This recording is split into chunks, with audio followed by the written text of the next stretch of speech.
C now let us start with another chapter right. हम religion cover करने की कोशिश करेंगे in next I think 4 to 5 lectures we'll be able to cover the chapter of religion, right? So in this lecture I'll be beginning with various perspectives or various theories of religion, right? Most of these perspectives or these theories of religion I have already covered, right, in detail in other lectures, right? तो मैं आपको वो भी mention करूँगा कि regarding those theories I'll just be giving a passing reference, right? So I'll advise you to watch those lectures, right, so as to develop a holistic understanding of religion, right? अगर आपने देख चुके हैं और notes बनाए हुए हैं then I'll advise you to revise those notes, right? उसके साथ क्या है, आप सारी चीज़ों को इंटरलिंक करके सारे पर्सपेक्टिव्स को एक साथ समझ सकते हैं, ठीक है? So the first perspective that I'll be talking about, right, it is one of the most famous perspectives related to religion, right? Marxist theory of religion. Karl Marx क्या बात करते हैं रिलीजन के, राइट? इससे पहले मैं बहुत ही सुपरफिशियल मैनर में डील किया था, right? When I was talking about capitalism and it's mode of production, when I was covering marks, वहाँ पे मैंने क्या है बार बार रिलीजन का एक पासिंग रेफरेंस दिया था, right? But now will be covering it his perspective related to religion in detail, right? Second हम कवर करेंगे functionalist perspective on religion, right? तो इसमें 3 इंपॉर्टेंट थिंकर है, right? Emile Durkheim, Bronislaw Malinowski and Talcott Parsons, right? See Durkheim का जो religion and society है that I have already covered, right? So I will not be covering it again here, ठीक है? This lecture, right, इसमें जो major emphasis होगा will be on Malinowski, right? क्योंकि मैंने मालिनोव्स्की पहले कवर नहीं किया हुआ है. So I will be talking about Malinowski's society, right? His study of Trobriand island, right? वहाँ पे लोगों का कल्चर क्या है, सोसाइटीज़ क्या है, right? He wrote a very important book, right, known as myth, science and religion. तो वो उसके बारे में जानने की कोशिश करेंगे, इनका फंक्शनल पर्सपेक्टिव देखेंगे. फिर हम बात करेंगे पार्सन्स के बारे में, राइट? पार्सन्स के बारे में ऑलरेडी बता चुका हूँ इन हिज फंक्शनल एनालिसिस कि जब पार्सन्स बात करते हैं the various functions of the social system, तो उसमें एक हमने देखा था AGIL model, right? Adaptation, goal attainment, integration and latency, right? Now these functions are allocated to different institutions of the society, right, और different sub parts of the social system. तो उसमें हमने देखा था religion performs latency function, right? It helps in pattern maintenance and tension management. तो उन दोनों aspects को एक्सप्लोर करेंगे कि how religion helps in pattern maintenance and tension management, right?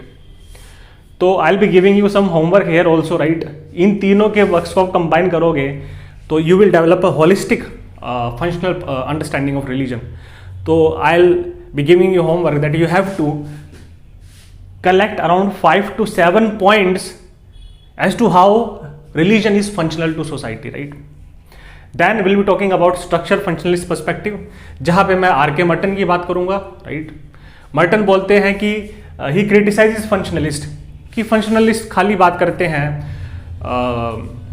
Positive functions की, राइट? और फंक्शंस की बात करते हैं, पॉजिटिव कॉन्सिक्वेंसेस ऑफ रिलीजन की बात करते हैं, whereas they do not talk about और they ignore the negative consequences or the negative impact or dysfunctions of religion, right? तो उसकी बात करेंगे, right? सिर्फ फंक्शनल पर्सपेक्टिव चाहे डुर्कहाइम का, मालिनोव्स्की या पार्सन्स का हो, right? Because people were asking in comments कि sir you did not tell us about the criticism of Durkheim's perspective on religion, right? So you could criticize it from 2 different dimensions. One is structural functional perspective of Merton and second is Marxist perspective of Karl Marx, right? Because जो Marxist और functional perspective है they are in contrast to each other, right? They stand opposite to each other. उनके क्या है, polar opposite viewpoints है, contrasting viewpoints हैं. एक function को सेलिब्रेट करता है, एक फंक्शन को क्या क्रिटिसाइज करता है, ठीक है? रिलीजन को सेलिब्रेट करता है एक पर्सपेक्टिव, एक रिलीजन को क्या है सीवियरली क्रिटिसाइज करता है. ऐसे ही अगर आपको मार्क्स का क्रिटिसिज्म देना हो तो वेबरियन पर्सपेक्टिव आएगा, राइट? वेबर बात करते हैं कोजल प्लूरलिज्म की. वेबर बात करते हैं कि it is not only economy or infrastructure which shapes religion, or superstructure. He says reverse is also possible because reality is infinite. Even the superstructure can also shape and determine the infrastructure, right? Therein he talks about how religion shapes the economy, how Protestantism in the Western world, in Western Europe as a religion contributed to the development of spirit of capitalism in Europe, right? वो बात करेंगे, ठीक है. Evolutionary perspective, E.B. Tyler, right, ये हम देख चुके हैं. Evolutionary perspective, E.B. टाइलर, वो एनिमिज्म की बात करते हैं, right. Covered it when I was talking about Durkheim. ऐसी naturism, right, Max Muller, this is another perspective. ऐसी अगस्त कॉम्ट का perspective related to law of 3 stages, right. उसमें बोलते हैं कि society has evolve through 3 stages, right, from religious to metaphysical to scientific stage. तो religious stage क्या है? It is the stage of religion without science. यहाँ पे man's explanation is purely in religious और सुपर नेचुरल टर्म्स, राइट. फिर metaphysical religion आता है, right, and then there is stage of science without religion. और वहाँ पे हमने बात की थी the concept of positive religion. He gave the concept of religion of humanity and proclaimed himself as the high priest of this religion, right. ठीक है. So August Comte, then the phenomenology of religion, right. Now this is a very important topic, right. I'll try to cover it in this lecture, right. If due to paucity of time I'm not able to cover this topic in this lecture, right, I'll cover it in the beginning of the next lecture, right. So this could be a potential 10 marker phenomenology of religion, and ज़्यादातर क्या है, coaching institutes इसको पढ़ाते नहीं हैं, right. But यहाँ पे कुछ कीवर्ड्स आपको देखने को मिलेंगे which could be asked in the examination, right. And it will be a kind of a bouncer question, right, जैसे सीड एंड अर्थ पूछा गया था, ठीक है. So phenomenology of religion, interactionist perspective of religion, right.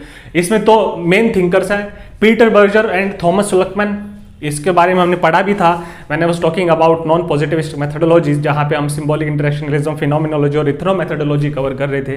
There I was talking about how these thinkers talk about interactionism and how reality is socially constructed by men, and how human action produces the social structure and social structure in turns shapes the human action, right. तो उसको revisit करेंगे. Peter Berger बात करते हैं, और यहाँ पे 2-3 important terms, right. Peter Berger is talking about nomos and cosmos, plausibility structure of religion, right. This is plausibility, this is L, right. This is plausibility structure of religion and the concept of sacred canopy, right. ये देखेंगे. so this is phenomenology of religion और interactionist perspective of religion, right.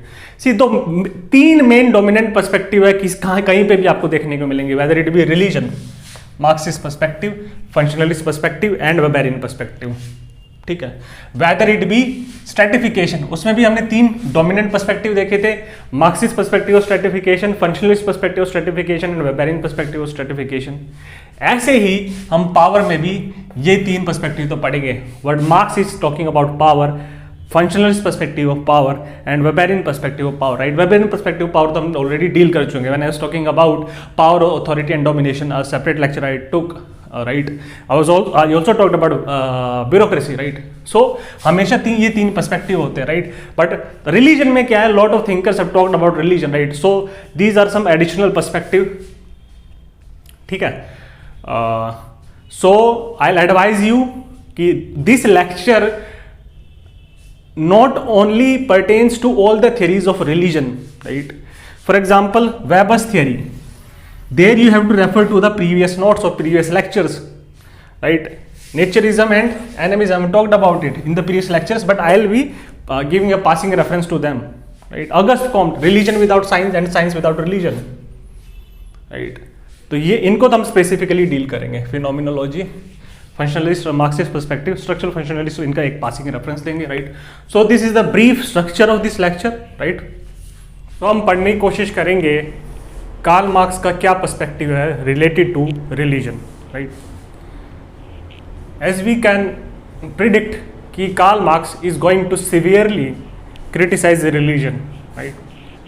तो देखते हैं Karl Marx क्या बात करते हैं related to religion. Karl Marx बोलते हैं कि religion is the opium of the masses, right. वो बोलते हैं religion is a drug, right. Religion is an opium of the masses, it is a drug, right. It is the hope of the hopeless, hopeless को hope provide करता है, and it is the soul for the soulless situation. Soulless situation में soul infuse करता है, right. So he is not actually praising religion here, he is sarcastically criticising religion, right. देखते हैं further इस argument को develop करते हैं, right. So according to Karl Marx, religion is a part of the superstructure, right. Religion being a part of the superstructure, हमने देखा था कि सुपरस्ट्रक्चर में वेरियस इंस्टीट्यूशंस होते हैं, right. Education, religion, politics, law, family, kinship, marriage, right, political systems, all these are part of the superstructure. और जो superstructure के जो इंस्टीट्यूशंस हैं या सुपरस्ट्रक्चर इन जनरल क्या है, वो लेजिटिमाइज करता है या स्ट्रेंथन करता है या सपोर्ट करता है conditions present in the infrastructure, in the economic base, right. So superstructure helps to maintain the infrastructure, right. Superstructure में जो कंडीशंस होंगी वो मिरर करेंगी या रिफ्लेक्ट करेंगी conditions present in the infrastructure of the society, right. ये हमने marks में देखा था, ठीक है। So religion which is a part of the superstructure, it legitimizes and it strengthens the conditions present in the base or economic infrastructure, right। ठीक है, तो conditions कैसी present है बेस और इकोनॉमिक इंफ्रास्ट्रक्चर में? तो हमने देखा था कैपिटलिस्ट मोड ऑफ प्रोडक्शन में, राइट, कार्ल मार्क्स बोलते हैं इट इज बेसिकली एक्सप्लॉइटेटिव और oppressive conditions are present in the economic base, wherein one class which controls the forces of production, right, that is the bourgeois class, is exploiting the proletariat class or the workers by appropriating the surplus value that is only generated through labor, right. We have studied all this in our lectures on Marx, right. So you will be able to understand this only if you have gone through the previous lectures, right. तो religious ideas, beliefs और doctrines क्या है? वो बोलते हैं religious ideas और religious ideology, right, it represents ruling class ideology, right. ठीक है, रूलिंग क्लास आइडियोलॉजी क्या होती है? ऐसे आइडियाज, ऐसे beliefs which promote the interest of the ruling class, right, जिसके थ्रू रूलिंग क्लास अपने इंटरेस्ट प्रमोट करती है। So religion is also a part of ruling class ideology, और हम बोल सकते हैं religious ideas, religious beliefs, religious doctrines और रिलीजियस प्रिंसिपल्स क्या है? They are a part of ruling class ideology. तो वो किसके इंटरेस्ट को प्रोटेक्ट और प्रमोट करेंगे? They will protect and promote the interest of the bourgeois class, right, at the expense of the proletariat class, right. So religion is detrimental to the interest of the proletariat class because it is a tool in the hands of the capitalist or bourgeois to promote and protect their own interests, right। and there हमने देखा था कि दोनों के interest क्या है? Contradictory है, right. हमने देखा था dialectics of law of dialectics, right, जैसे हमने देखा था law of union and opposites, right. So these classes are antagonistic to each other, they have contradictory set of interest, conflict of interest, because essentially one class is exploiting the other class, right। ठीक है, तो कैसे religion क्या है interest ruling class के promote और protect करता है वो देखते हैं, ठीक है। तो कार्ल मार्क्स बोलते हैं रिलीजियस आइडियोलॉजी और रिलीजन इट ब्लाइंड्स इट्स एडहेरेंट्स और इट्स फॉलोअर्स, राइट, उनको क्या है? अंधा कर देता है, right. So this is known as the veil of religion, right, उनकी आंखों पे एक पर्दा डाल देता है religion, right. So these people, the proletariat who are following this religion, they are not able to see the true picture, they are not able to see the true reality, right. It generates false class consciousness, right, it is a distorted picture of reality, they are not able to see the true situation, right. So they do not have subjective awareness of the objective consequences, right. हम देखते हैं अब religion कैसे promote और protect करता है, right. I have given you around 6 points, 5 points are traditional and 1 point I've specifically mentioned relating to the contemporary scenario which is present across the globe, right? ठीक है, तो first of all let us try to analyze what Marx is trying to argue. Marks बोलते हैं कि religion it glorifies poverty, right. Poverty को क्या है, एक अच्छा करके दिखाता है, उसको ग्लोरीफाई करता है, ठीक है। It makes a virtue of poverty, poverty को एज ए वर्च्यू समझता है, right, right, makes poverty a virtue. Now let me try to give you 2 quotes from Bible, right.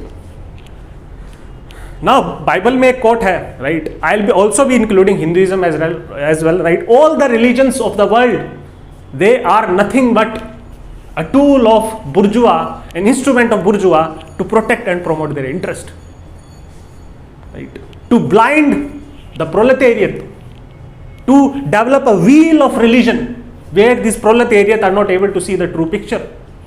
All the religions of the world, and Marx is criticizing all the religions of the world, right. So for example, in Bible it is written, blessed are the poor for theirs is the kingdom of God, right. The kingdom of God belongs to the poor, right. They are blessed by Jesus, ठीक है। Now let me try to give another quote from Bible, right. There is a proverb in Bible which says it is easier for a camel to pass through the eyes of a needle than for a rich man to enter the kingdom of heaven, right. एक camel के लिए आसान है कि वो एक needle की एक आई से निकल जाए, राइट। उसका जो वो एकदम माइक्रो होल है उससे कैमल निकल सकता है, right. It is easier for a camel to pass through the eyes of the needle, but it is difficult for a rich man to enter the gates of heaven, right. Heaven के और kingdom of haven के और kingdom of God के लिए में entry पाना एक rich man के लिए क्या है, इससे भी मुश्किल है, राइट।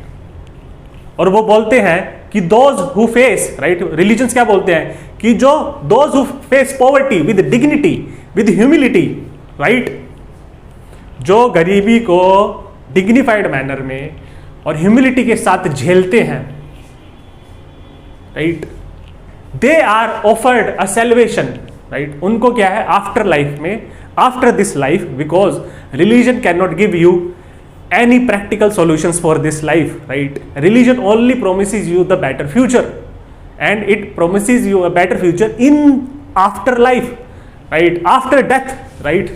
So वो बोलते हैं कि उन्हीं को salvation मिलेगा, right. Only they will be able to attain God in afterlife. Only the poor who are living in a dignified manner, right, who are facing poverty in a dignified manner, only they will be able to enter the heaven or paradise or the kingdom of God, right. So it is easier for a poor to enter the kingdom of heaven, right, and it is much difficult for a rich man to attain salvation, to enter the kingdom of heaven or to enter the paradise, or you could say kingdom of God, ठीक है। ऐसे ही सी religion क्या करता है, it makes a virtue of suffering, right. Suffering को भी glorify करता है, पॉवर्टी को ग्लोरीफाई करता है, और क्या बोलते हैं, राइट, कि आप you should have patience, right, you should be able to face these existential crisis, right, this pain, this misery, this poverty, this hunger, this malnutrition, right. Your children are dying due to poverty, your children are not able to attain good education due to poverty, you are being oppressed by the capitalist. But through all this, God is testing your faith, right. This is how poverty is and suffering is legitimized. It is how religion makes a virtue of suffering, right. He says, Marx says कि religion makes the present bearable by promising a better afterlife, right. present कहीं ना कहीं bearable बना देता है, ठीक है, right. कैसे? Because religion is giving you an alternative. Religion is promising you a better future, a better afterlife, right? It promises a better future, right?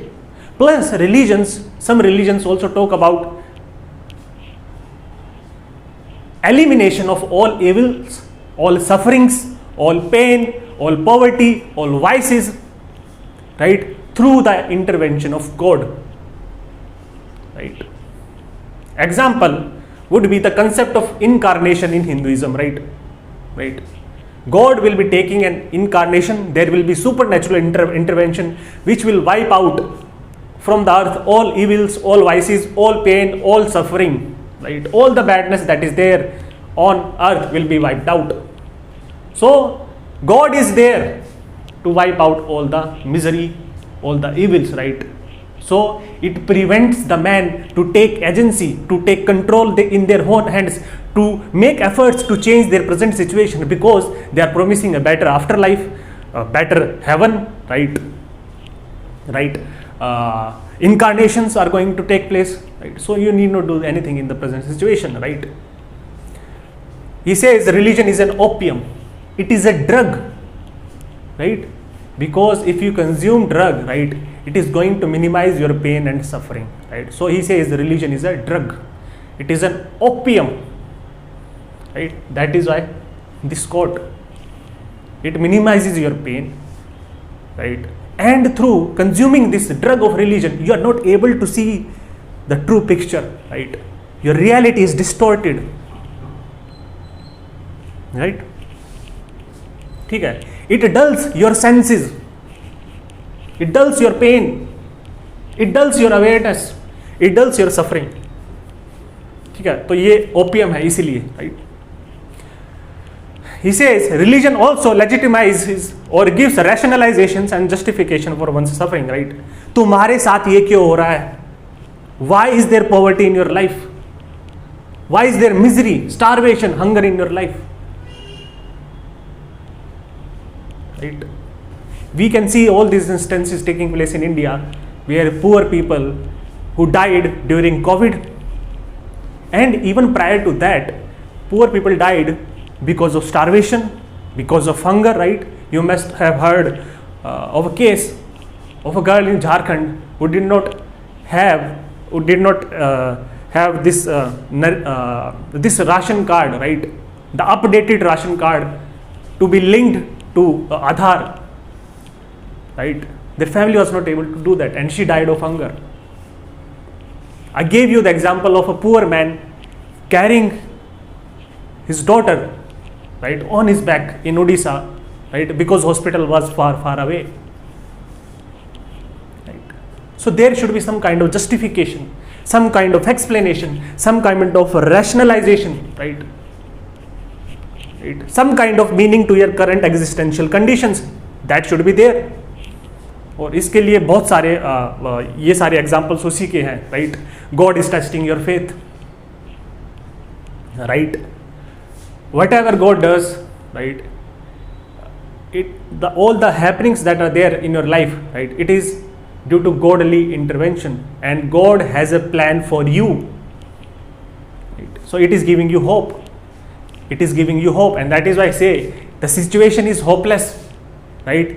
You are actually hopeless, but it is giving the hope to the hopeless. This is a soulless situation, but it is giving the soul in the soulless situation, right? अगर हम देखें legitimization, for example, concept of karma in Hinduism, right? हमने देखा कि Hinduism justifies caste hierarchy. You are born a Shudra because you might have conducted certain kind of actions, right? Certain sins in your previous life, and your present life and your present caste status is an outcome of your actions in the previous life, right? Karma, causes and consequences, cause and effect, right? तो अभी आप बोलते मैंने तो ऐसा कुछ गलत किया नहीं इस जन्म में, तो बोलते पिछले जन्म में कुछ किया होगा, right? So different religions are going to justify all these things, right? तो हम क्या बोल सकते हैं?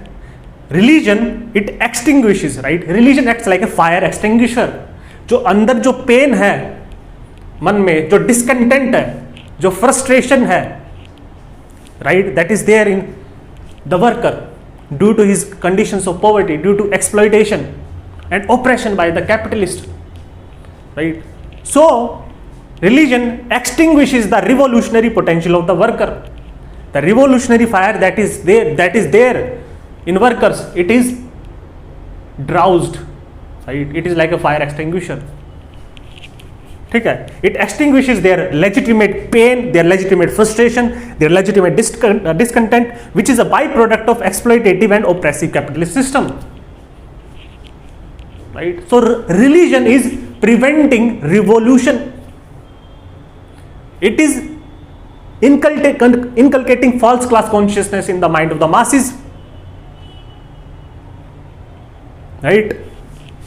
It is distorting the true reality. It is promoting the ruling class ideology. अब मॉडर्न कंटेक्स्ट में हम देखते हैं कि नियो मार्क्सिस्ट और मॉडर्न मार्क्सिस्ट इसी को क्या बोलते हैं? See, they say, right, for example, in the current contemporary period, you could say religion is emphasized by politicians or capitalists to divide the workers. Division, not division of work, but also division of workers, division of laborers, right? जहां पे जो workers हैं, प्रोलेटेरियत है, उनकी क्या religious identity emphasise की जाती है, right? By emphasising on their religious identity, the politicians in collusion, in nexus, right, with the capitalist, right, they're trying to project their religious identities, right, or assertion of religious identity, and this assertion of religious identities, it is dividing the workers across class lines, right? They belong to the same class, but they are being divided on the basis of their religion. A Hindu worker is pitted against the Muslim worker, a Muslim worker is pitted against the Buddhist worker, a Buddhist worker is pitted against the Christian worker, right? So people are being divided on the basis of religion, right? So it is a deliberate ploy by the modern capitalists who are hand in gloves, who are in collusion or cahoots or nexus with the capitalist, right? And this prevents the development of homogenization, common consciousness, class identity. Only once the class identity develops, only then they are going to take collective actions and engage in violent or bloody revolution to overthrow the capitalist. But that is not happening, right? And you might have seen people in the contemporary times are not voting on the basis of development. Development has taken a back seat. People are voting on the basis of religious identities, right? Across the globe it is happening.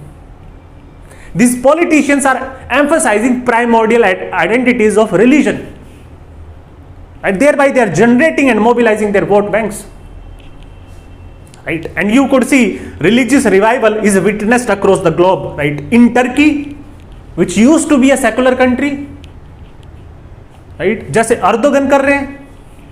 In India, the religious assertion of Hindus, right? In Bangladesh, which is turning more and more fundamentalist. In USA, under the leadership of Trump, which has an anti-immigrant flank. In Western Europe, the generation of Islamophobia, xenophobia, anti-immigration sentiments, right? And the revival of church in Russia.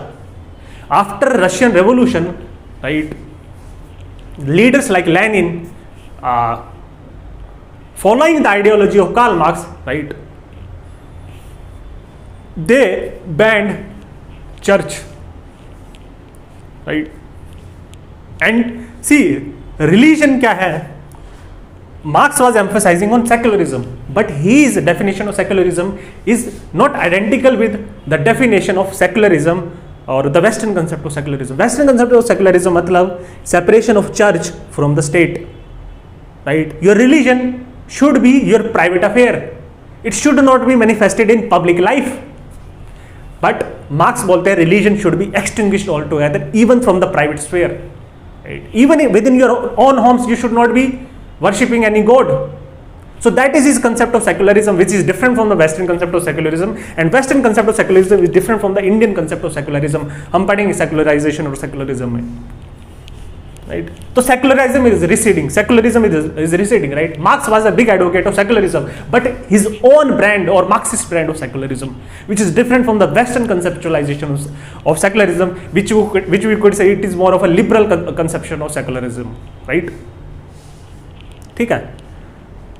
So this is Karl Marx on religion, and this I gave you the modern contemporary perspective, neo-Marxist perspective, right?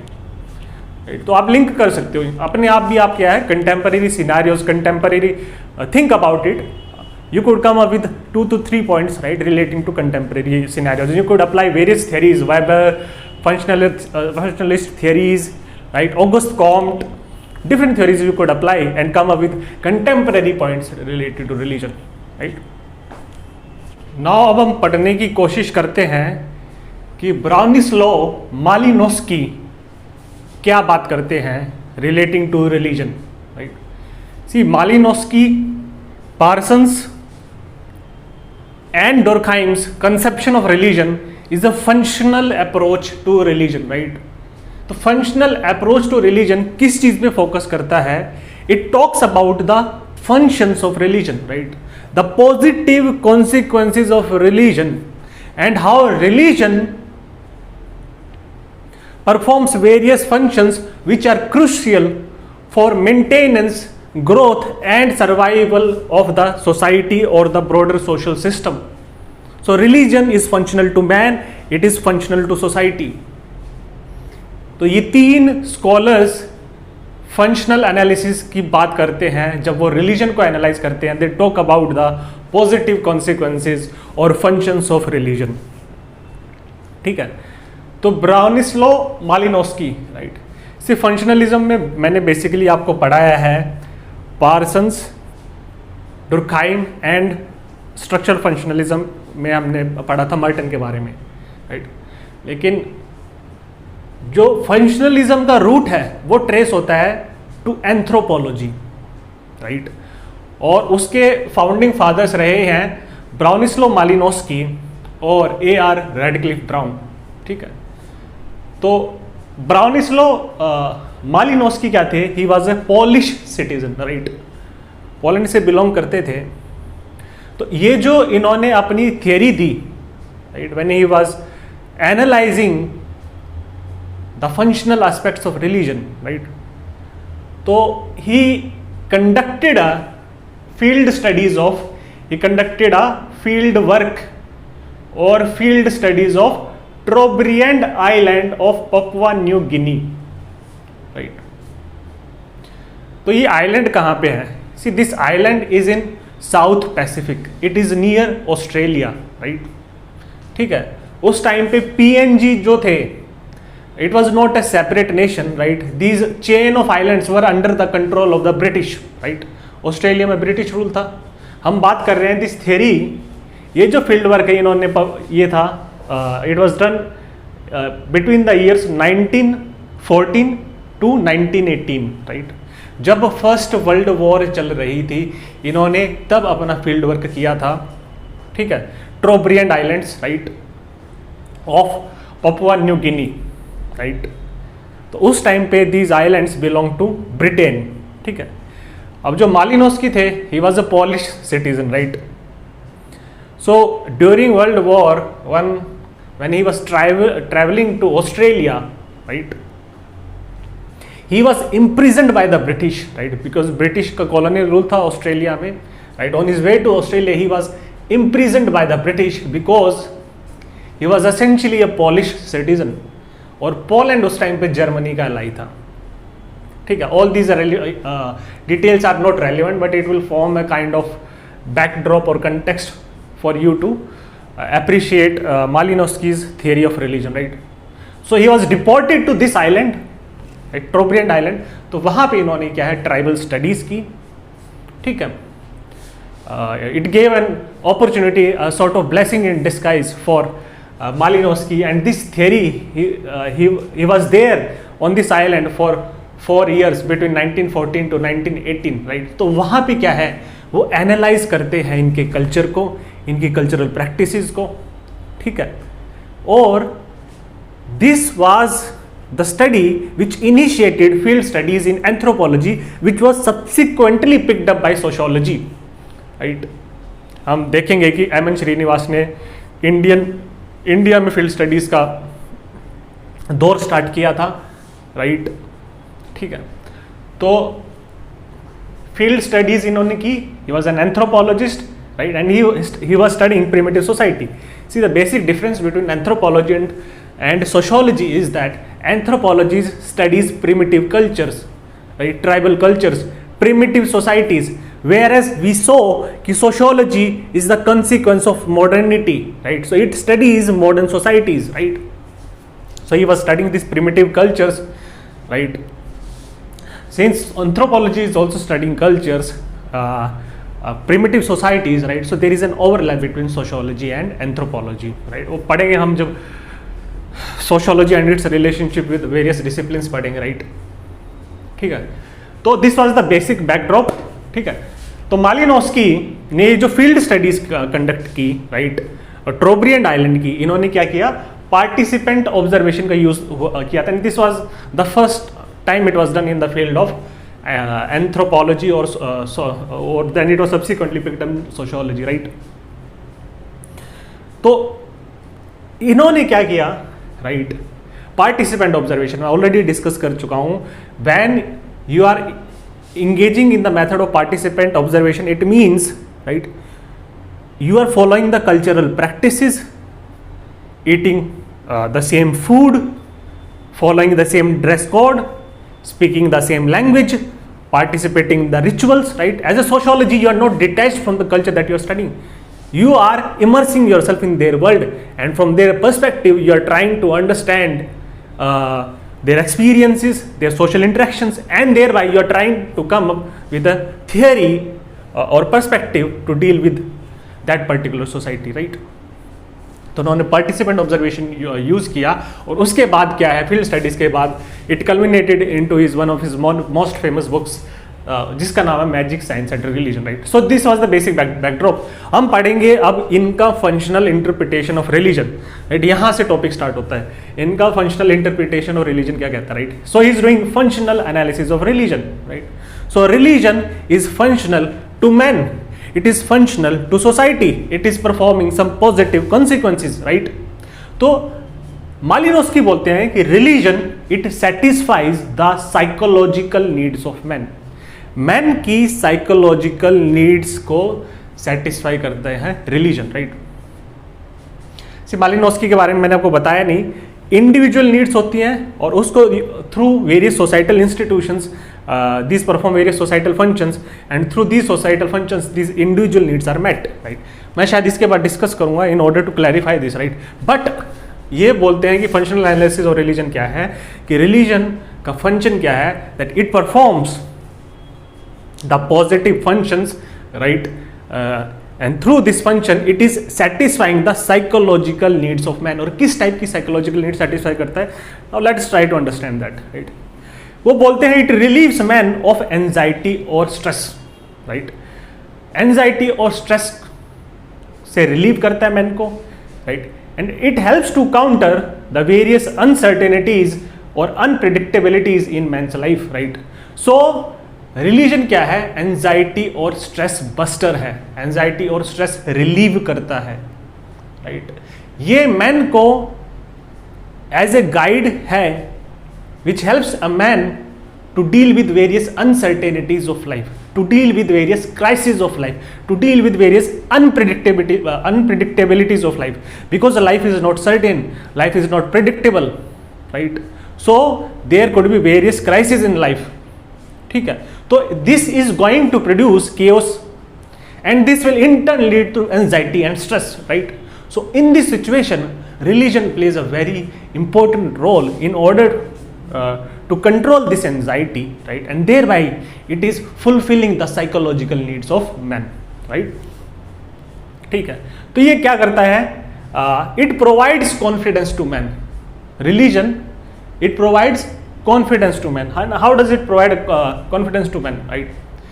सी जब आपकी life में crisis होता है, uncertainties होती हैं, अनप्रिडिक्टेबिलिटीज होती हैं, right,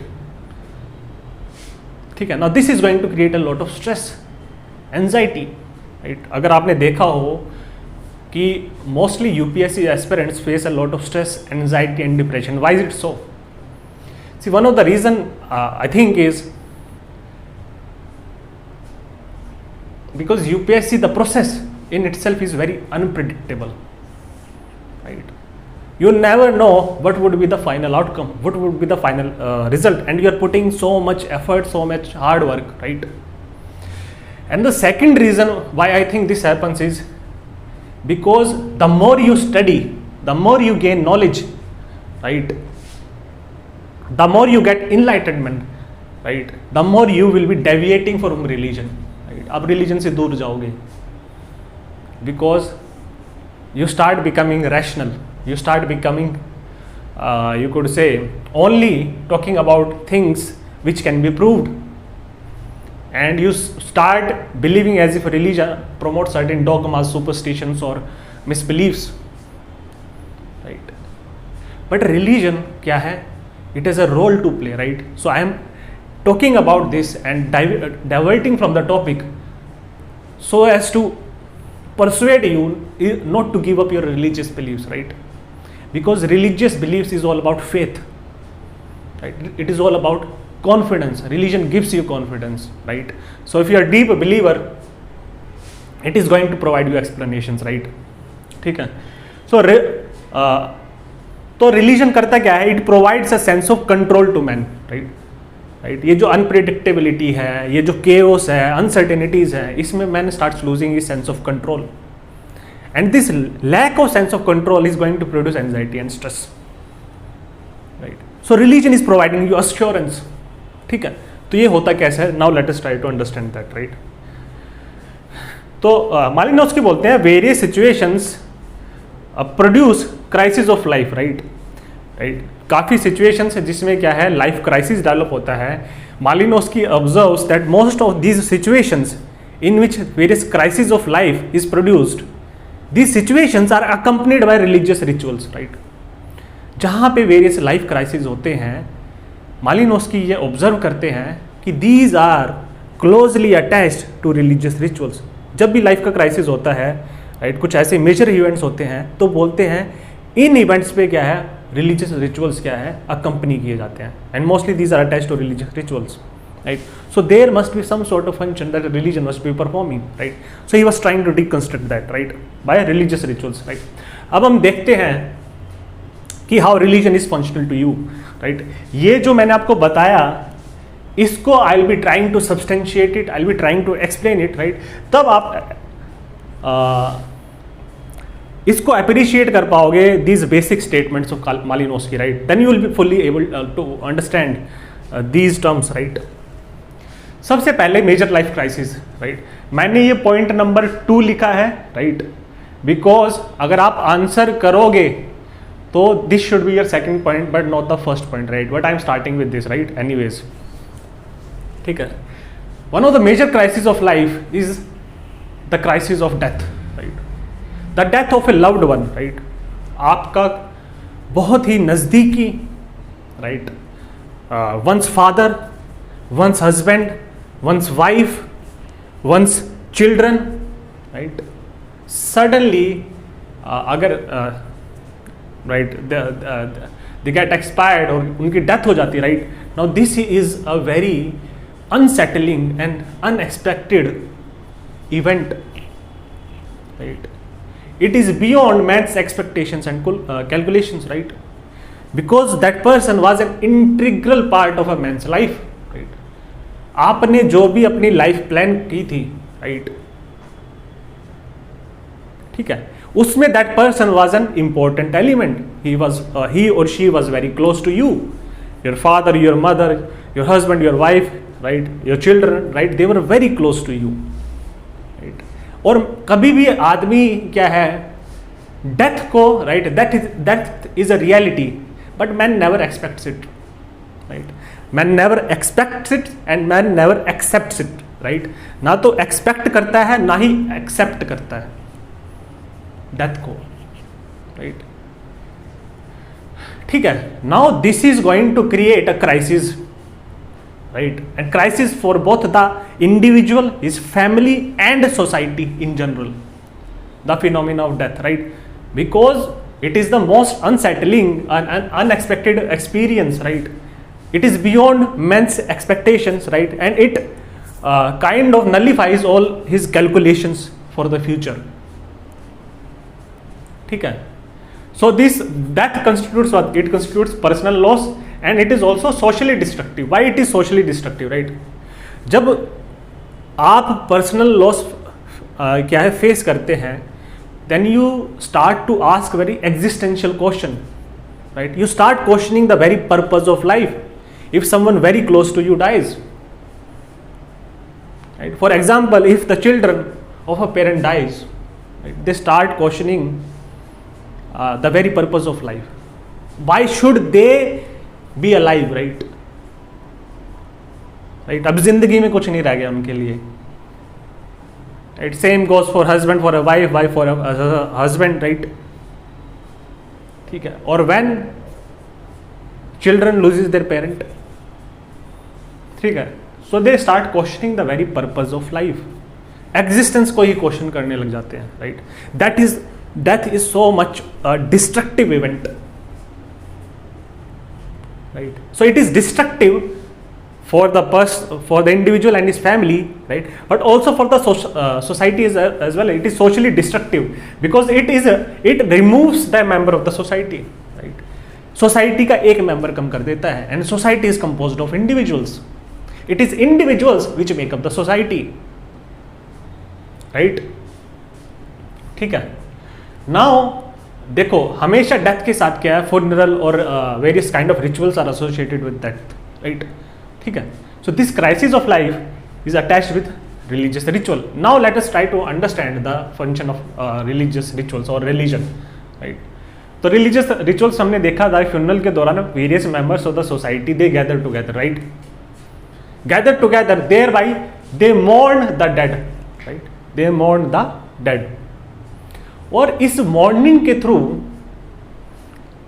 they showcase to the immediate family members of the person who is dead that this person was important to the society, to the community in general, right. See, कोई भी हो, आपने ये देखा होगा कि when a person is alive no one remembers him, right. और जब person की death होती है then people started talking about how important his presence was, right. बोलते हैं ना कि काफ़ी अच्छे आदमी थे, चले गए, right. So why are people saying this things, right. See, there is a reason behind it, right. So through this they are justifying that an important member of the society has been lost, right. ठीक है. Now second is when people gather together they provide solace, they provide comfort, they provide consolation, they provide explanation to the bereaved, right, to the persons who have lost their loved ones, right, the near and dear ones, right. तो वो explanation देते हैं, right. काफ़ी explanation दी जाती है when you lose your near and dear ones, right. तो जो लोग इकट्ठे होते हैं वो आपको सलाह देते हैं, explanation देते हैं कि you have to move on with your in your life, right. ठीक है. You have, for example, if one of your parents die, then people will start saying that you need to fulfill their dreams, right. So through this explanation they are giving a purpose or meaning to your life, right. Also various kind of explanations are given, right, जिसमें death को justify किया जाता है, right. It is seen as a part of God's will, right. और various kind of explanations and justification were given, right. For example, after that person has attained heaven, right, स्वर्ग चले गए हैं, ठीक है. So these things are happening, right. So these religious rituals are actually important, right, because through these religious rituals, right, ये जो unexpected event हुआ death का, right, which is socially destructive, personally destructive, man starts questioning his existence due to this personal loss, right. Why is life so meaningful, right. जब मैं बोलता हूं कि man starts questioning is existence, right, see it is a very important question. अगर आप life की existence को और मीनिंग को तभी क्वेश्चन करते हो जब आपके साथ कुछ बुरा होता है, वरना आप नहीं करते हो। अगर सब कुछ आपके जीवन में चीज़ें अच्छी चल रही हैं, राइट, जब लाइफ बहुत स्मूथ है, लाइफ में कोई क्राइसिस नहीं है, right, then you never ask these existential questions. You start asking these existential questions, the purpose of life, right, when something bad happens to you, or when you start noticing various kind of suffering, death and disease in society. अगर आपको याद हो तो गौतम बुद्ध को, right, ऐसी ही क्या है, उनके महल में रखा गया था। उनके फादर ने क्या है, ये इंश्योर किया था that he never sees any bad thing, right, क्योंकि उनके एक ऋषि ऐसी भविष्यवाणी करके गए थे, right, either this child is going to be a very successful king और he is going to renounce this kingdom, right, and become a great sage, right. तो जब तक गौतम बुद्ध ने ये क्राइसिस नहीं देखे, राइट, ये various kind of unexpected crisis of life नहीं देखे, राइट, तब तक इनका जीवन बड़ा स्मूथ चल रहा था, right. When he stepped out of that house for the first time, और वहाँ पे उन्होंने क्या है, काफ़ी चीज़ें देखी, he saw death, he saw disease, right, then he started asking this basic existential question, right. अगर हर कोई ऐसे रेनंशिएट कर दे सोसाइटी को और जंगल में जाके रहने लग जाए, right, so this is a great threat to society, right. So society has to provide some sort of explanations to these unexpected events of life, right, right. So these are the functions of religious rituals और functions of religion, right. And the third most important function is, जिसको आप, this is the basic premise of Malinowski, right. See वो बोलते हैं कि जब ये religious rituals होते हैं तो सोशल गैदरिंग्स होती हैं। Social, these are the social events, right, wherein people are gathering together, right, to support the bereaved, right. So social gatherings, when group get together to fight these, right, now group is getting together to collectively fight against these crises, these uncertainties of life, right. So when they collectively fight together, this is going to produce or strengthen unity or social solidarity between the society, right. तो religious rituals के through क्या है, unity और solidarity भी develop होती है society में, और this is where he is closer to Durkheim. Durkheim was saying the same thing, right, but he is different from Durkheim, right. अभी उसमें नहीं जाएंगे, ठीक है। तो जब भी आपकी लाइफ में बुरे सर्कमस्टांसेस आते हैं और उन सर्कमस्टांसेस में अगर आपको कोई सपोर्ट करता है, कंफर्ट प्रोवाइड करता है, आपका साथ देता है, so that person becomes very close to you, so a special bond develops between you and that person, right. तो जब सोसाइटी आके आपको सपोर्ट कर रही है, कलेक्टिवली फेस कर रही है अनसर्टेनिटीज को, राइट, कलेक्टिवली डेथ को क्या है फेस कर रही है, राइट, और मेंबर्स को, जो bereaved को सपोर्ट कर रही है, and this process is going on continuously, right. People are continuously gathering together, continuously supporting each other. So in this crisis, right, there is a close relation or close bonds will be formed between them, and this is going to produce social solidarity. अगर आपको analyse किया हो, या Ukraine war चल रही है, right, feelings of nationalism कब develop हुई यूक्रेन में और कब हाई पीक पे पहुंच रही हैं, right, during this Russian intervention or during this Russian attempt to annex different parts of Ukraine, right. So it is a threat to the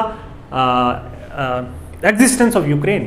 So people are facing a severe existential crisis, so they gather together, right. So this crisis formed a bond between them. It further unified Ukraine, right, sort of flared up these nationalist sentiments, right. तो anyways, right, so this was his basic argument. Second वो बात करते हैं, सी fishing का example देते हैं। वो basic argument क्या है मालिनोव्स्की का, कि जब when man has requisite skills, technology और नॉलेज, जब आदमी के पास रिक्विजिट स्किल्स होती हैं, टेक्नोलॉजी होती है, knowledge, to predict, control or manipulate external environment or external conditions, right, to satisfy his needs, right. जब मैन का जो एक्सटर्नल एनवायरमेंट है, एक्सटर्नल कंडीशंस है, अगर उनको मैन अपनी स्किल्स, टेक्नोलॉजी और नॉलेज से क्या है प्रिडिक्ट, कंट्रोल और मैनिपुलेट कर पाता है in order to satisfy his needs, right, तब कोई रिलीजियस रिचुअल्स की जरूरत नहीं पड़ती, तब there is a no need for religion. और वो एग्जाम्पल देते हैं, वो बोलते हैं कि see these were the Trobrianders, right, were living in an island. तो आइलैंड में मेन सोर्स ऑफ इकोनॉमी क्या होगा उनका? Fishing, right. They need to catch fish in order to survive, right, so that is a major diet for them, ठीक है। वो बोलते हैं कि जब ये आइलैंडर्स जब वो फिशिंग करते हैं लगून्स में, राइट, सी ये आइलैंड है, इसके चारों तरफ क्या होगा? बैरियर रीफ है, राइट। अगर आपने ज्योग्राफी में पढ़ा हो, ये बैरियर रीफ क्या है, इसको आइलैंड को क्या है चारों तरफ से क्या है इनसर्कल करके बैठी हुई है। तो बैरियर रीफ के अंदर वाला पोर्शन क्या होगा? These are the which is closer to shore, right, shallow seas, right, barrier reef के और आइलैंड के बीच वाला portion, right, this is what you could say these are lagoons, right. और यहाँ पे क्या वाटर क्या है? Generally calm waters, right, these are shallow seas, ठीक है। तो यहाँ पे वो बोलते हैं मालिनोस्की, मैन के पास टेक्नोलॉजी है, स्किल्स है, नॉलेज है, right, through which they could easily be able to catch fish, right, plus these are safe waters, these are, तो यहाँ पे क्या है? There is no threat to life of a person, right. वो compare करेंगे जब आदमी ओपन सीज में जाता है, स्टॉर्मी वाटर्स में जाता है, वहां पे क्या है? There is threat to life. यहाँ पे क्या है? These are calm waters, right, these are not stormy seas, so there is no threat to life, ठीक है। प्लस वो बोलते हैं कि through their existing fishing skills, right, through their existing fishing instruments और टेक्नोलॉजी और how to catch fish in these shallow seas or calm waters, right, an assured catch could be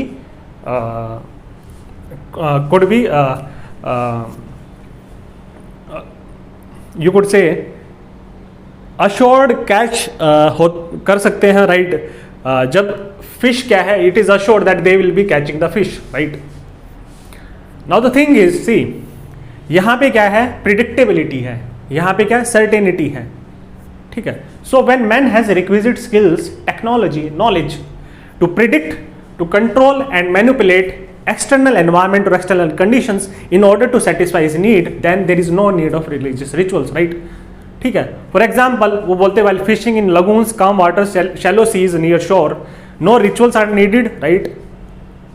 Also, because these are safe waters, there is no threat to life, right. Fish catch could be assured, right, insured, और यहाँ पे individuals क्या है? Generally क्या है? Individually fish करते हैं, ठीक है। तो this is the realm of certainty and predictability. तो यहाँ पे रिलीजन की जरूरत नहीं है, क्योंकि यहाँ पे कोई क्राइसिस नहीं, कोई अनसर्टेनिटी नहीं है, कोई टेंशन नहीं है मैन को, राइट। वो बोलते हैं कि लेकिन जब ये islanders, right, when they go और venture beyond the barrier reef, when they venture into the deep और ओपन सीज, राइट, तब क्या है? Due to this stormy waters there is a threat to life, right. जैसे ही वो barrier reef को cross करते हैं और शोर से दूर चले जाते हैं, right, they start getting nervous, right, because these are stormy seas, ठीक है। प्लस उनकी फिशिंग बोट्स भी ऐसा कुछ वो इतनी डेवलप्ड नहीं होंगी, right, compare to the modern mechanical extensive trawlers, right, वैसा नहीं है, ठीक है। So there is a threat to life वहां पे due to this stormy waters. Plus fish catch, उसकी भी कोई सर्टेनिटी नहीं है, इट इज नॉट अश्योर्ड कि फिश कैच पॉसिबल होगा या नहीं होगा, right.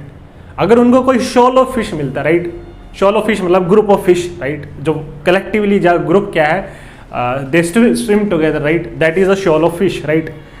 Even the shallow fish it could not be insured, right. So there is no lot of uncertainty regarding the basic survival of man, plus also whether fish could be catched or not, right? So there is a lot of uncertainty, there is a lot of unpredictability, right? And this is going to create anxiety or stress, right? और जब ये ट्रोप renders ये जो Islanders हैं, ये जैसे ही barrier reef को क्रॉस करते हैं तो that inner anxiety is there, right? वो that stress starts showing up, right? They start getting nervous, right? ठीक है, तो वहाँ पे क्या है, उनकी शिप पे ही क्या है, सोर्सरर होता है, राइट? एक मैजिक जो क्रिएट करता है। जैसे ही वो अपना मैजिक क्रिएट करता है, राइट, उनमें एक सेंस ऑफ कामनेस आ जाती है, राइट? ठीक है, so these fishing events, right, in the deep seas, they are always preceded by religious rituals, right? और सी जब वो ऐसे पैनिक होना स्टार्ट हो जाते हैं, एंजाइटी और टेंशन आना स्टार्ट हो जाती है due to this stormy seas, right? उनको लगता है इविल स्पिरिट्स आ रही हैं। That is why they call upon the sorcerer to, right, to show his magic, right? And through the magic, right, control करे इनको, right? So through religious rituals, right, man gains confidence, right, that God is with you, right? So जो internal anxiety है, right, तो ये जो psychological needs है ये fulfil करता है, and it provides confidence to man. और see everything is a matter of mind, right? Mind is a very powerful tool, right? And this religion is performing और fulfilling the psychological needs, right? और जो reality में आप believe करते हो ultimately वही आपकी रियलिटी होती है, right? Mind is such a powerful tool. जिस चीज को आप बिलीव करते हो ultimately that unfold itself into reality, right? ठीक है, तो this is very functional for man, ठीक है? तो कहने का मतलब ये है कि जब मैन के पास नॉलेज होती है, स्किल्स होती है जिन चीज़ों के साथ डील करने के लिए, वहाँ पे रिलीजियस रिचुअल्स की जरूरत नहीं है। Religious rituals are always needed. It helps counter the uncertainties and unpredictability in man's life. It is providing a sense of assurance to them. It is providing a sense of control to them, right? It is providing confidence to man, right? Thereby it is relieving anxiety, stress, and it is satisfying the psychological needs of man, right? तीसरा वो example देते हैं gardening का, ठीक है? सी ये जो Islanders थे, ट्रोब्रेंड आइलैंडर्स, वो क्या करते थे, यैम कल्टीवेशन में इंगेज्ड थे, राइट? ठीक है, नाउ सी मालिनोस्की से पहले जो वेरियस स्कॉलर्स थे, right, there was a prevalent view कि ये जो प्रिमिटिव सोसाइटीज हैं, यहाँ पे क्या है, मैन इज इर्रेशनल। मैन क्या है, इर्रेशनल, राइट? जहाँ पे क्या है, मैजिक और रिलीजन डोमिनेट करता है, मैन सुपरस्टिशियस है, ठीक है? इस टाइप की there was a general view which was prevalent among the social scholars, right, social scientists. और जो मॉडर्न सोसाइटीज़ हैं, राइट, यूरोपियन सोसाइटीज़ हैं, जहाँ पे इंडस्ट्रियलाइजेशन आ चुका है, जहाँ डेमोक्रेसी आ गई है, राइट, वहाँ पे क्या है, these societies are under the impact of modernity and these are secular societies and these are rational societies। यहाँ पर बात करते हैं रैशनल एक्शन की, राइट, इन सोसाइटीज़ में, ठीक है? सो एक डाइकोटमी बनाने की कोशिश की गई between religion and science, between magic and science. इसको काउंटर करते हुए मालिनोस्की बोलते हैं कि इवन दीज आइलैंडर्स और the people belonging to this primitive cultures, they are also rational.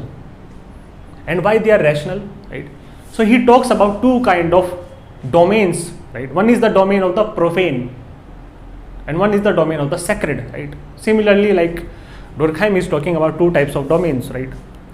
बोलते हैं in the domain of profane, right, there is a realm of certainty and predictability, right? Domain of the profane basically represents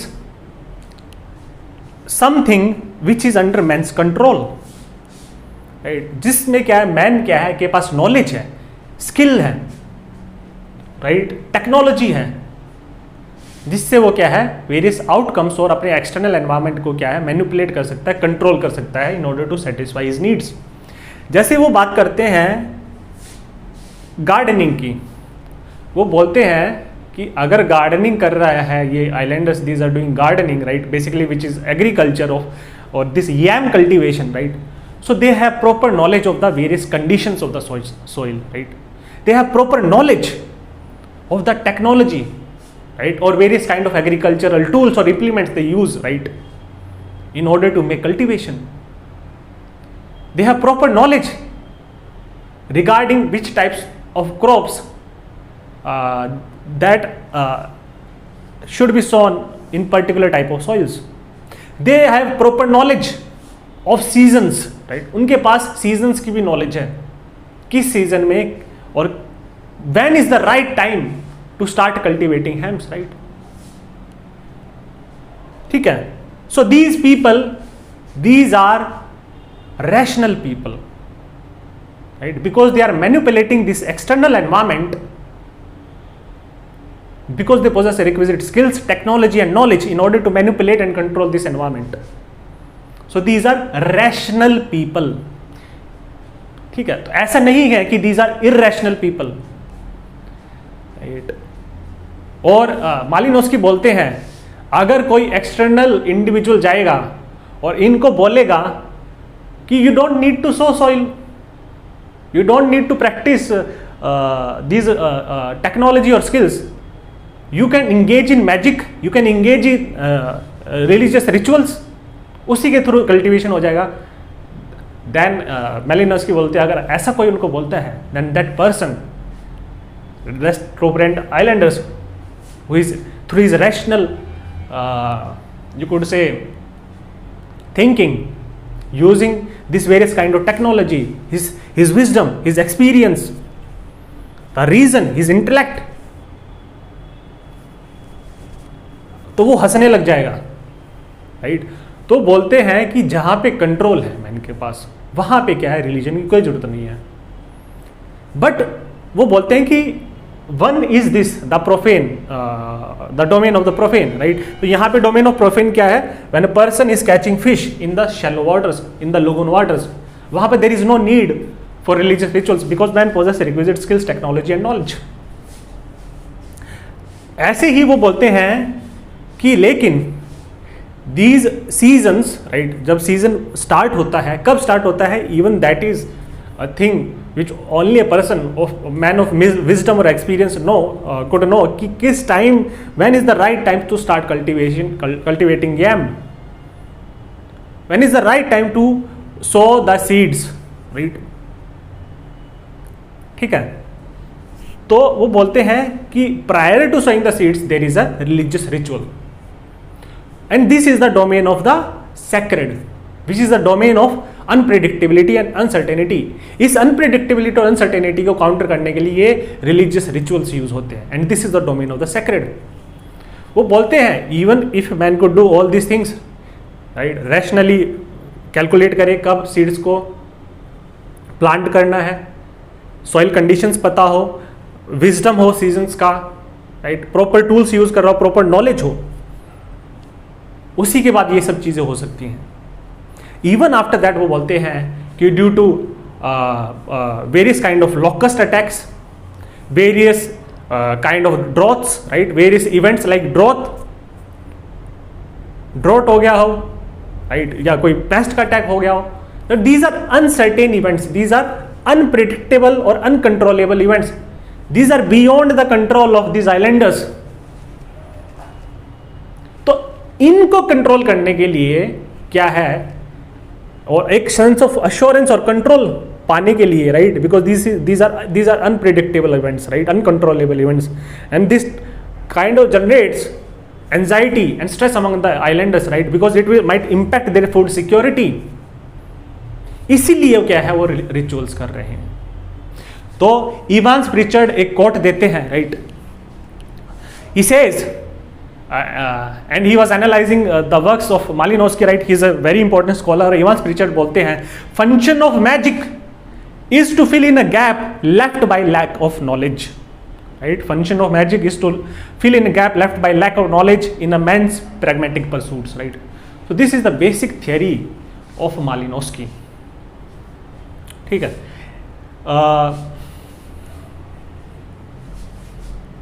So Malinowski बोलते हैं these people are not irrational, right? These people are rational. ठीक है. So they are not completely replacing rationality by irrationality, right? Even when they are practicing religious rituals, they are rational, right? Because rational आदमी क्या करता है, हमने weber में देखा था, जिसका means and orientation हो, who is using certain means in order to ensure certain ends. ठीक है, तो rational action है ये. See, even though magic rituals ये अश्योर नहीं करेंगे कि आपका सक्सेसफुल हार्वेस्ट होगा या नहीं होगा, successful plantation, successful fishing expeditions होंगी या नहीं होंगी, right? Through rituals even they know that they want to be able to control these external events or external, but see, there is a functionality to them. It is providing them internal confidence, right? Internal sense of belief. It is relieving their anxiety, stress, right? These frustrations, right? So religion is functional to them. And ठीक है, अब इसी का आप modern analysis कर सकते हो, right? You could write this down, right? I expect you to write this down. See, modern times में क्या है, जितना जितना साइंस एक सुपीरियर एक्सप्लेनेशन डेवलप कर रहा है of the various events of nature, right? Science मतलब नॉलेज, स्किल्स और टेक्नोलॉजी आपकी क्या एडवांस होती जा रही है, राइट? और जितनी ये एक्सपेंड करेंगी, राइट, जितना ये एक्सपेंड करेगा दिस डोमेन ऑफ प्रोफेन, उतना ही सिकुड़ जाएगा डोमेन ऑफ सेक्रेड, राइट? क्योंकि आप खाली क्या है, it is there to fill this gap. तो आपकी जितनी नॉलेज एक्सपेंड करेगी, राइट? सो साइंस जितना एक्सपेंड करेगा, right? Because science assures predictable outcomes, right? तो जितनी आपकी ये नॉलेज, स्किल, टेक्नोलॉजी और राइज ऑफ साइंस होगा, ठीक है, उतना ही क्या है, रिलीजन का जो स्फेयर है वो श्रिंक होता जाएगा. जो सेक्रेड का डोमेन है वो श्रिंक होता जाएगा. प्रोफेन, यूटिलिटेरियन और मंडेन एवरीडे वर्ल्ड का डोमेन एक्सपेंड करता जाएगा. तो हम पढ़ेंगे, राइट? उसको हम फिर से ये पॉइंट में बात करेंगे, राइट? कि सेक्युलराइजेशन के साथ साथ क्या है, ये जो डोमेन ऑफ प्रोफेन है वो एक्सपेंड कर रहा है. Domain of science is expanding, right? Because science is replacing to religion, right? और जो गैप जो फुलफिल कर रहा था रिलीजन, राइट? बिकॉज साइंस का पर्पज ही क्या है, नेचर को एक्सप्लेन करना, एनवायरमेंट को एक्सप्लेन करना, उसको प्रिडिक्ट करना, उसको कंट्रोल करना, ठीक है? आज अगर आपके रेन भी नहीं हो रही है, then through this cloud seeding you can bring rain, right? और जब फिशिंग की बात कर रहे हैं, you have modern extensive trawlers जिससे आप फिश कैच इंश्योर कर सकते हो. Plus you have this weather forecasting जिससे आप पता कर सकते हो whether seas would be stable और they would be stormy, right? So man has this more knowledge of this environment or surroundings through which he can manipulate or navigate through or control this external environment. So you do not need to engage in various kind of religious practices, right? तो वो domain क्या है, सिकुड़ता जा रहा है religion का, ठीक है? और जितना सिकुड़ रहा है मैन उतना लोनली हो रहा है, because religion was providing a meaning to man, a confidence to man. It was satisfying the psychological needs of man. Men need religion, right? जितना आप रिलीजन को डिनाउंस करोगे उतना ही रिलीजन कम बैक करेगा, रिलीजियस रिवाइवल होगा, ठीक है? तो जो मॉडर्न टाइम्स में सेक्ट्स और कल्ट्स इमर्ज होके आ रहे हैं, वो क्यों हो रहे हैं? Because these sects and cults, right, they ensure direct communion between the guru and the disciples, and disciples, right, through this implicit religion, right, they gain a sense of confidence which relieves their anxiety, stress and tension. Plus these sects and cults, they have this community, a sense of community, because man in the modern times getting more and more individualistic. He is losing a sense of society, a sense of collective orientation, or sense of a sense of community. But these sects and cults also provide you a sense of community, right? So this is a more of a contemporary relevance, right? So this was the basic theory of Malinowski, right? सी, अब हम बाकी scholars देखने की कोशिश करते हैं, वो dealt with religion. See, most of the scholars I have already talked about and covered in various lectures, right? So I just be giving a passing reference to them. अगर आपको उनकी रिलीजियस थियरी जाननी है, then I advise you to refer back to the previous lectures, right? कुछ के मैं lecture number भी mention कर दूंगा which you have to refer to. If you have not watched those lectures, if you have watched those lectures, then there is no need, right? You just need to write down the name of that scholar, ताकि आपको पता चल जाए कि theories of religion को कैसे classify किया गया है. सबसे पहले हमने पढ़ा Marxist perspective of religion, right. फिर हमने पढ़ा functionalist perspective of religion. Functionalist perspective of religion में हम बात कर चुके हैं मालिनोव्स्की क्या बात करते हैं, राइट। सेकंड हमने बात की थी डुर्खाइम की, राइट।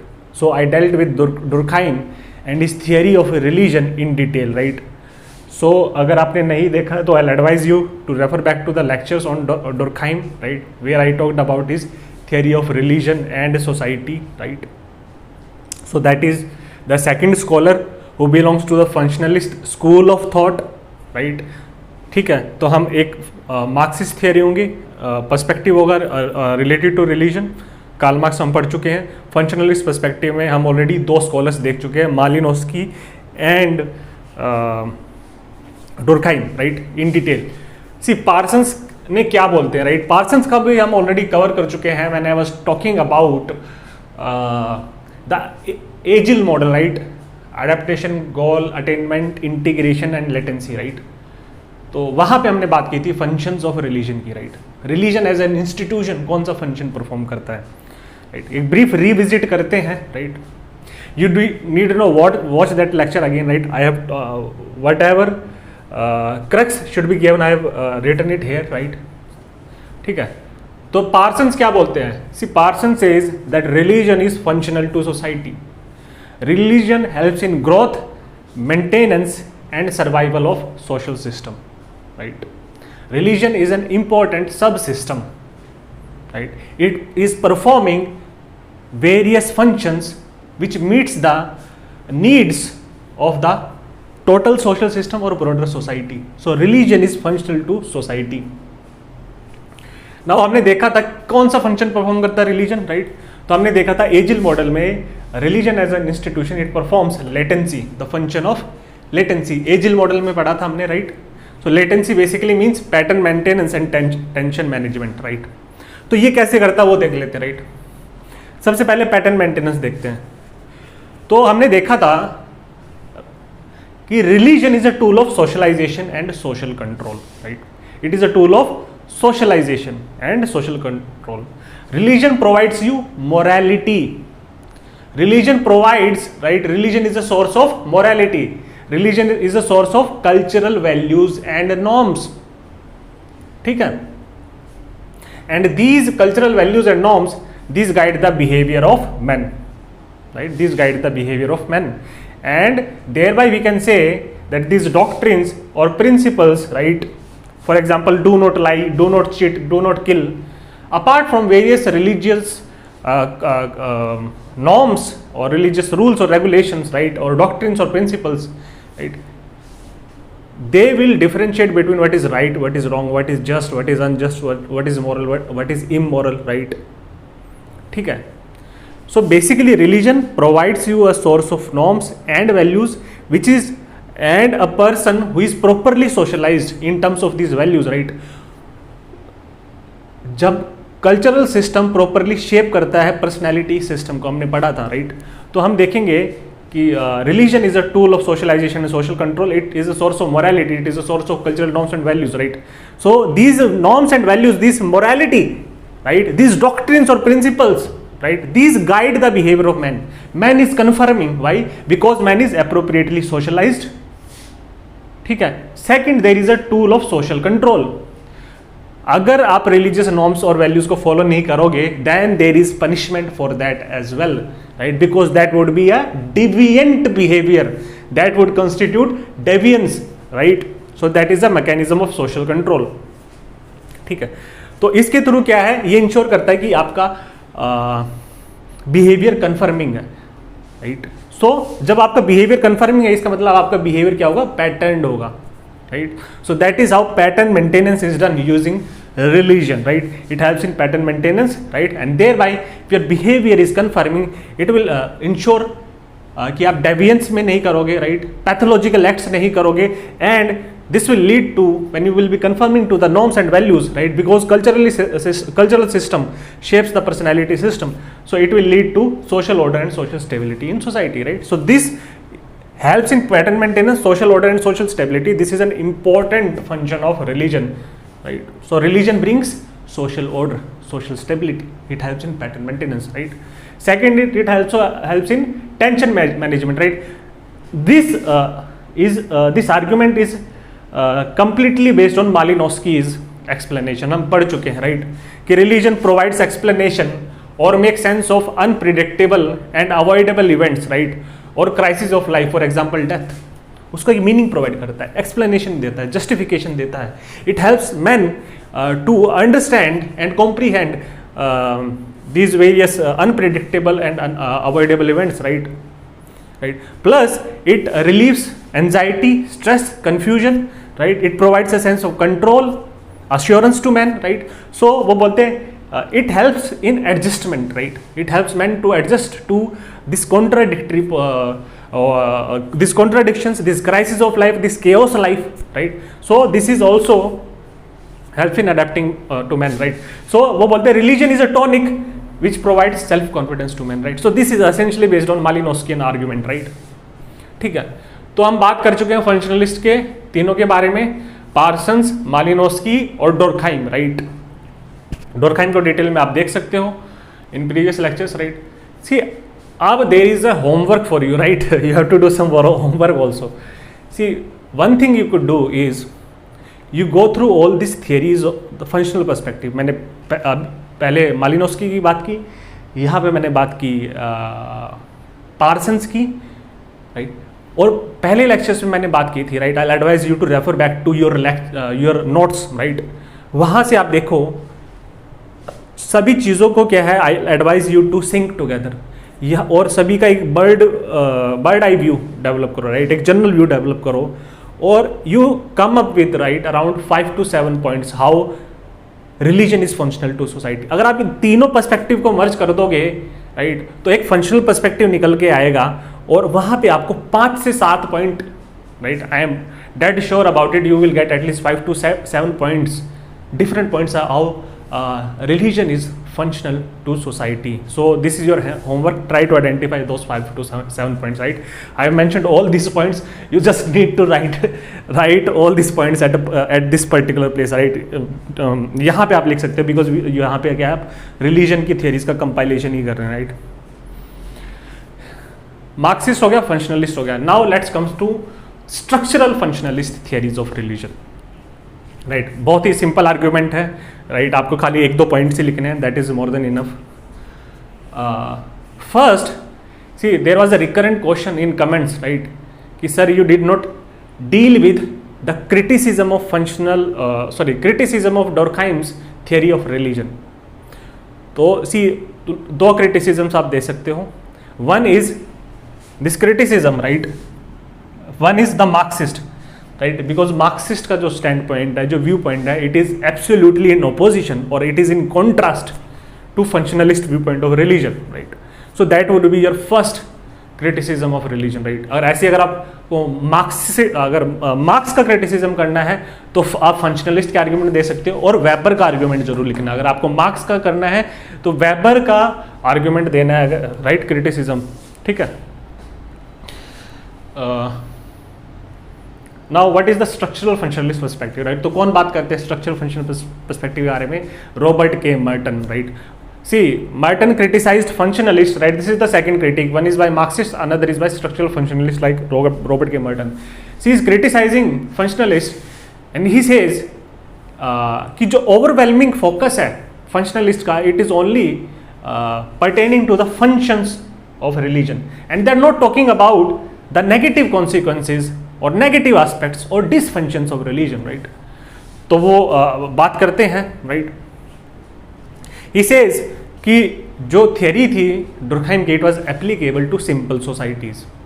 जहां पे क्या था, हम देखेंगे, मोनिज्म पढ़ेंगे. मोनिज्म, राइट, सिंगल रिलीजन था, सिंगल बिलीफ था, सिंगल फेथ था, राइट? सिंगल वैल्यू सिस्टम था. तो वहां पे सॉलिडारिटी, यूनिटी डेवलप कर सकता है रिलीजन, राइट? लेकिन वो बोलते हैं कि रिलीजन्स इन मॉडर्न सोसाइटीज क्या है, it is not a source of unity. Religion in modern societies, it is not a source of unity, solidarity and integration. Why? Because, right, अगर आपको याद हो, जब मैं पोस्टुलेट ऑफ क्लासिकल फंक्शनलिज्म पढ़ा रहा था तो उसमें मैंने यही मेंशन किया था. He says modern societies are cosmopolitan. Right, where जिसमें क्या है, हेट्रोजेनिटी है, डाइवर्सिटी है. There are multiple fault lines in modern societies, there are multiple divisions in modern society, right. People of multiple faiths are coexisting with each other. Now this is going to create tension. ठीक है, तो बात करते हैं. He says religion in modern societies क्या है, उसमें क्या, multiple faiths are coexisting with each other, right? So वो बोलते हैं religion in modern societies it is not a source of unity, solidarity or integration. Rather this is a source of religious conflict. Religion is a source of conflict in modern societies, right? This is one of the dysfunctions, right? वो बोलते हैं whereas religion provides intra-religious unity, right? That is unity within the followers of religion. Even this is not a correct statement. Religion में भी multiple sects हो सकते हैं, उनके बीच में भी conflict हो सकता है, right? But still, religion could ensure intra-religious unity, whereas it leads to inter-religious conflict. That is conflict between two different religions, two different value systems, two different faiths, right? ठीक है, two different world views. So it leads to inter religious conflict और divide. और हमने देखा कि modern India में और across the world communalism देखने को मिलता है, राइट्स देखने को मिलते हैं, right. So this is the basic perspective. हम देखते हैं कि Jews versus Arab conflict, right, the typical Palestine versus Israel conflict, wherein Palestine is supported by neighboring Arab countries like Egypt, right. ऐसे ही Hindus versus Muslims, right, in India on the basis of this religious identity. India का तो partition ही हो गया था, right. Pakistan and India on the basis of the religious identities, these two countries were created, and even within India you could see recurrence of this communalism or riots between these two communities, right. We have witnessed Delhi riots, right, recently. Before that we have witnessed Muzaffarnagar riots, right, Gujarat riots and Sikh riots, right. So वहाँ पे Hindus versus Sikhs भी, लेकिन that is not prevalent now, right. ऐसे Islam versus Christianity, this is, you can see this unfolding in Europe, right. It is Europe basically turning into a battlefield, right. There is a two hostile or opposite camps are being drawn, right. Natives versus immigrants, वहाँ पे आपको anti immigrant sentiments, xenophobia, Islamophobia देखने को मिलता है, right.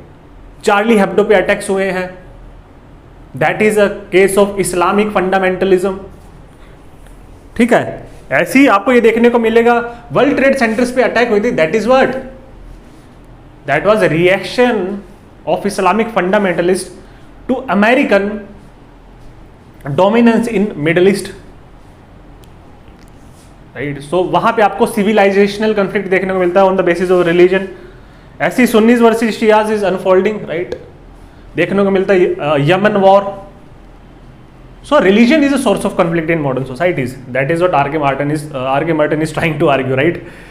Then Weber के बारे में हम ऑलरेडी पढ़ चुके हैं. Weber talked about how Protestant ethics led to the development of spirit of capitalism in the western world. So वो मार्क्स को क्रिटिसाइज करते हुए बोलते हैं कि it is not the case that infrastructure will shape और determine the superstructure, that is economic infrastructure will shape religion present in the superstructure, right. वो बोलते हैं reverse could also happen, religion could also shape economy, और वो ऐसे बोलते हैं कि superstructure could also shape infrastructure, or Protestant index led to the development spirit of capitalism, right. This was his basic argument. We dealt it in detail while talking about Weber, right. So this is Weber. See, अब बात करते हैं evolutionary perspective of religion. Now यहाँ पे दो basic है terms है, one is animism, one is naturism, right. See, there is a lecture number 31 जहाँ पे मैं डोरखाइम के टोटमिज्म के बारे में बात कर रहा था. तो उससे पहले, right, in most of this lecture, right, around in 1 hour I talked about only about naturism and animism, right. So I advise you to watch lecture number 31 in detail, right. वहाँ पे सब कुछ डिटेल में है. वहाँ पे मैंने नेचरिज्म के बारे में बात की थी, राइट. मैक्स म्यूलर सेज कि naturism is the most ancient religion, right. So evolutionary perspective यही बोलता है कि रिलीजन का ओरिजिन कहाँ कैसा रहा और वो इवॉल्व कैसे हुआ है, राइट। उसकी इवोल्यूशन ट्रेस करते हैं up till the modern societies. So the basic contention और point of debate is which one is the most ancient religion, और इसके पे 3 डिफरेंट पर्सपेक्टिव है। One is the perspective of naturism which was given by Max Muller, right. Max Muller says this is the most ancient form of religion. Vedic Hinduism की बात करते हैं which is essentially nature worship, it is the most ancient form of religion, right. उसमें हमने various चीज़ की थी कि नेचरिज्म के वेरियस डॉक्ट्रिन्स प्रिंसिपल्स हैं। वहाँ पे मैं एक चीज़ लिखना भूल गया था, एक terminology that you can write down, right. Naturism involves personification of natural forces, right. हमने देखा था कि नेचरिज्म में natural forces like wind, right, these natural elements, right, sun, moon, we worship fire, right, these kind of things we worship, right. But these natural forces are personified, ठीक है। जैसे wind को पवन देवता है हिंदुइज्म में, right. बारिश और rain के लिए इंद्र देवता है, राइट। फिर तो वेरियस नेचुरल फोर्सेस का पर्सोनिफिकेशन हुआ है, ठीक है। So you could right it down ऐसी सूर्यदेव, चंद्रदेव, राइट, वो बोल सकते हो। प्लस नेचर वर्शिप आपको देखने को मिलेगी ट्राइबल्स में करंट टाइम्स में, क्या है, जो सैक्रेड ग्रूव्स होते हैं, right. Portion of forest is set apart, right, जिसको क्या है उसके साथ कोई यूटिलिटेरियन रिलेशनशिप नहीं है, वहां से प्रोडक्ट्स एक्सट्रैक्ट नहीं कर सकते tribals, right. So this is helping in environment conservation as well, right. It is preventing degradation of forest, right. Certain patches of forest are reserved only for worship, right. So these are known as sacred groves, तो ये आप add कर सकते हो, ठीक है। Animism, अब E.B. Tyler थे, राइट, उन्होंने अपनी इवोल्यूशनरी थियरी ऑफ रिलीजन दी थी, राइट। तो वो बोलते हैं कि society has evolved through 5 stages, right. So it is not relevant for us to go into that much detail कि वो 5 स्टेजेस पढ़े। बेसिकली ही सेज कि societies have evolved from simple primitive societies, right, that is talking about the typical hunting and gathering bands, right. He's talking about hunting and gathering bands, right. So he's talking about simple primitive societies, and through various intermediate stages we have evolved up to the modern complex nation states. तो बोलते हैं corresponding to the evolution of societies, he says corresponding to the evolution of societies, religion has also evolved through 5 stages, ठीक है। तो उसमें बोलते हैं कि most ancient form of religion, original religion का काम हुआ था, दैट इज एनिमिज्म, राइट।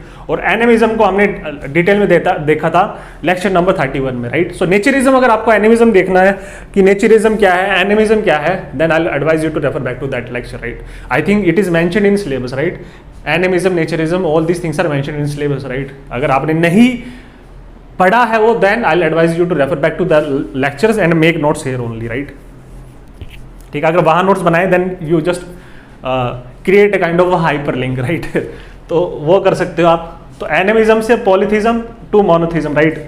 तो ऐसे रिलीजन इवॉल्व हुआ है from animism to polytheism to monotheism. इसकी भी 5 स्टेजेस हैं, लेकिन हम बेसिकली इन 3 स्टेजेस पे देखते हैं, right. And monotheism is the most evolved form of religion according to him, right. The Abrahamic religions like Judaism, Christianity and Islam, right. Lastly, we'll be talking about Auguste Comte, right? See, Auguste Comte को again I dealt with in his 2 lectures, right? तो Auguste Comte में हमने देखा था कि Auguste Comte talked about law of 3 stages, right? So through this law of 3 stages, he was tracing the evolution of human society, right? Evolution of humans through these 3 stages, right? और वो बोलते हैं this change, हमने देखा था this is gradual, this was slow, and this was evolutionary in nature, right? We talked about it is unilinear change. All societies will eventually be converging at one particular point, right? All the societies are moving in this direction. ये हमने देखा था. So the evolution of society is taking place in 3 stages, from religious stage to metaphysical stage to scientific stage. Right? We studied about it.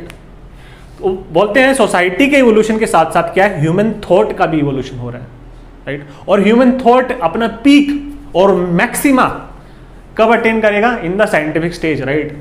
That is you could say an culmination of development of human thought, right, wherein human thought will reach its peak, its maxima, right. सबसे ज़्यादा developed और advanced human thought scientific stage में होगा, right. और हमने इसके साथ example भी दिया था, उन्होंने बच्चे का एग्जांपल दिया था, राइट. जैसे बच्चे का माइंड ग्रो करता है, right, from infancy, right, this is infancy to adulthood, to this adolescence and adulthood, wherein individuals get maturity, right. So in similar manner, society, human thought is also evolving, and with the evolution of this is also tracing the development or evolution of religion, right. तो हमने देखा था religious stage कौन सी है, it is the stage of religion without science. मतलब यहाँ पे आपका जो थॉट है, आप अपने वर्ल्ड व्यू और इवेंट्स को कैसे एक्सप्लेन कर रहे हो, राइट. आप जैसे बारिश हो रही है, it is explained, this knowledge और this explanation is given in terms of super natural forces. बारिश हो रही तो इसके लिए कौन रिस्पॉन्सिबल है? It is not condensation and evaporation that is responsible for rain. They are not aware of that, so they have to give explanation और justifications और to make kind of sense about this surrounding events, right. तो उसके लिए बोलते हैं इंद्र देवता है, right. ठीक है. सो this is the stage of religion without science, where knowledge and explanation is given in terms of supernatural forces, religion, right. इसमें भी हमने देखा था इस स्टेज में क्या है, रिलीजन 3 स्टेजेस में फर्दर डेवलप हुआ, राइट. फ्रॉम फेटिसिज्म हमने देखा था, फेटिसिज्म क्या है, right. So they might also ask you, I think बहुत कम चांस है कि वो पूछे फेटिसिज्म के बारे में, लेकिन मैंने वहाँ डिस्कस किया है, राइट. फेटिसिज्म से पॉलीथिज्म देन मोनोथिज्म, राइट. तो बोलते हैं कि number of gods are reducing, right. तो यहाँ पे भी इवोल्यूशन हो रहा है विद इन वन स्टेज. यहाँ पे मल्टीपल नंबर ऑफ गॉड थे, यहाँ पे खाली 1 गॉड थे. और फेटिसिज्म का भी एक हमारा कंसेप्ट तो हमने देखा था, which talks about lots and lots of gods, right. ठीक है. देन मेटाफिजिकल स्टेज, इसको बोलते हैं दिस इज साइंटिफिक रिलीजन. ठीक है.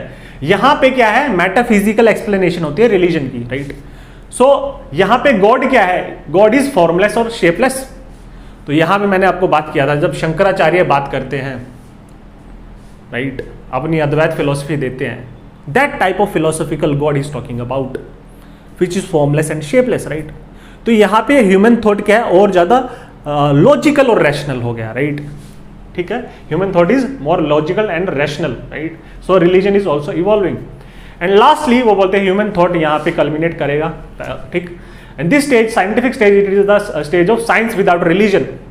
There is no religion here. ठीक है. तो यहाँ पे people will be explaining the various their surroundings, its phenomena on the basis of empirical facts, on the basis of observation, on the basis of data, right. तो ये हमने पढ़ा था. It is a stage of pure science. This is a stage of pure religion, and this is somewhat a transformation state, that is stage of scientific religion, right. ठीक है. हमने ये भी देखा था कि यहां पे रिलीजियस स्टेज में आपका spiritual power, right, the power to control minds of the people, right.